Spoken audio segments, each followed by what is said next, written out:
तर अंबानीने कॅम्पा कोला फक्त 10 रुपयामध्ये लॉन्च केली आणि पेप्सी इतकी घाबरली की आता ती दारू विकण्याचा विचार करते. आणि भाई हा काही जोक नाहीये, नीट ऐका.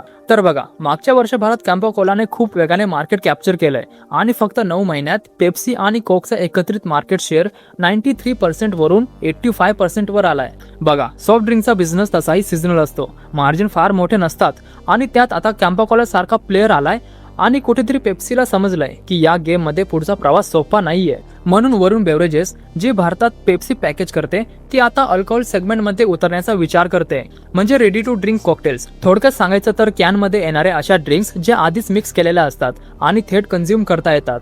आणि त्यांचा प्लॅन खूप सिंपल आहे. तोच ट्रक, तोच वेअरहाऊस आणि तोच सेल्समॅन जो आज पेप्सी विकतोय तोच उद्या अल्कोहोल विकेल. आणि डिस्ट्रीब्युशनचा असा फायदा भारतात फार कमी कंपन्यांकडे आहे. आता हे सगळं का होत आहे? कारण मार्केटमध्ये एक नवीन ट्रेंड दिसतोय, युथ प्रीमियमायझेशन. आजची जेनझी डायरेक्ट हार्ड लिकर पिण्यापेक्षा लो अल्कोहोल कॉकटेल्स पसंत करते. म्हणूनच हा ट्रेंड कॅनडा सारख्या देशांमध्ये आधीच मोठा झालाय आणि भारतातही कोका कोलाने या गेम मध्ये आधीच एंट्री मारली आहे. जॅक डॅनियल्स आणि कोकची प्रीमिक्स ड्रिंक्स ऑलरेडी मार्केटमध्ये अवेलेबल आहे. परंतु प्रॉब्लेम असा आहे की भारतात अल्कोहोल लायसन्सचे नियम प्रत्येक राज्यात खूप वेगळे आहेत आणि हे लायसन्स मिळवणं खूप कठीण आहे. म्हणून डिस्ट्रीब्युशनचा चीट कोड तर या लोकांनी क्रॅक केलाय, पण लायसन्सच्या गेम मध्ये अजूनही यांची लागलेली आहे.